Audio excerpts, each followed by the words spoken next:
Muy buenos días, soy Olivia Estrada y les voy a hablar sobre el edema agudo pulmonar. Específicamente voy a abordar lo que sería su clasificación. Vamos a iniciar definiendo qué es el edema agudo de pulmón. Este es un síndrome caracterizado por el cúmulo de líquido en el espacio intersticial y o alveolar y cuyas manifestaciones principales son la disnea e hipoxemia. El edema agudo pulmonar se va a clasificar de acuerdo a su fisiopatología. Entonces vamos a tener un edema agudo pulmonar no cardiogénico y cardiogénico.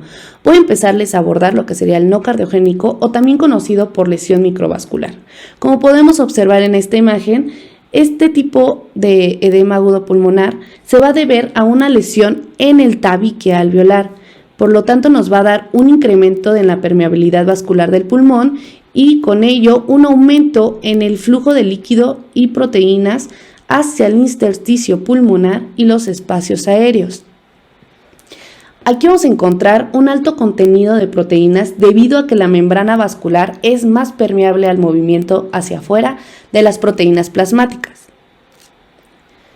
La cantidad neta de edema pulmonar acumulado va a estar determinada por el equilibrio entre la velocidad en la que se filtra el líquido en el pulmón y la velocidad en la que se extrae el líquido en los espacios aéreos y en el intersticio pulmonar. El segundo tipo es el edema agudo pulmonar cardiogénico o también conocido como edema hidrostático o hemodinámico. Este es secundario a una falla cardíaca.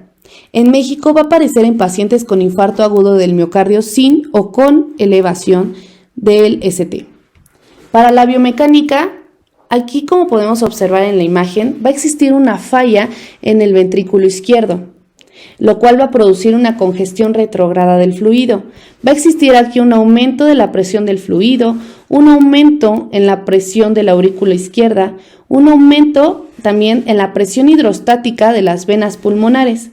Entonces aquí la parte líquida va a trasudar hacia el intersticio o parénquima pulmonar. Va a llenar aquí a los alvéolos de líquido, lo que no va a permitir una correcta hematosis con el capilar. Este no se va a oxigenar adecuadamente y ya se va a sumar a la circulación sistémica sin oxigenar, lo que vamos a conocer como cortocircuito o efecto shunt. El organismo, para generar una homeostasis, va a activar lo que sería el proceso de retroalimentación negativa. Va a dar unos efectos neuromorales. Entonces, en la parte renal, como no va a satisfacerse de oxígeno, no le va a llegar un oxígeno adecuado, entonces va a activar lo que sería el sistema renina-angiotensina-aldosterona.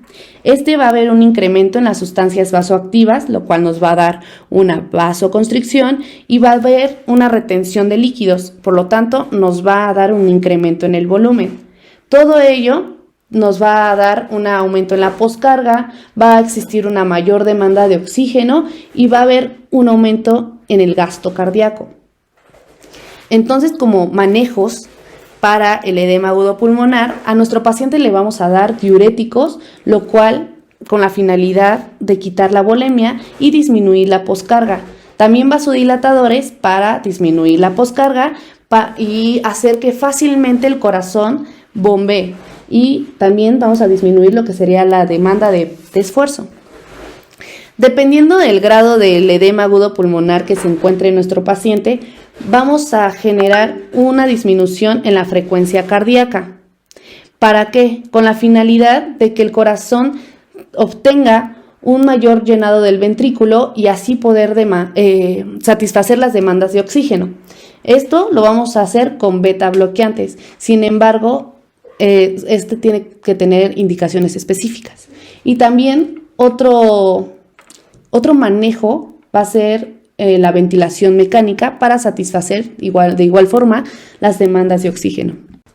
Entonces, a modo de resumen, vamos a tener un edema pulmonar cardiogénico y un edema pulmonar no cardiogénico. En el cardiogénico, como su nombre lo indica, es de origen cardíaco. Aquí se va a caracterizar por una función ventricular anormal, sistólica o diastólica, que va a producir un aumento de las presiones de llenado del ventrículo izquierdo. Va a aumentar la presión hidrostática de los capilares pulmonares, va a dar un mayor trasudado del plasma hacia los alvéolos para finalmente tener una ocupación alveolar.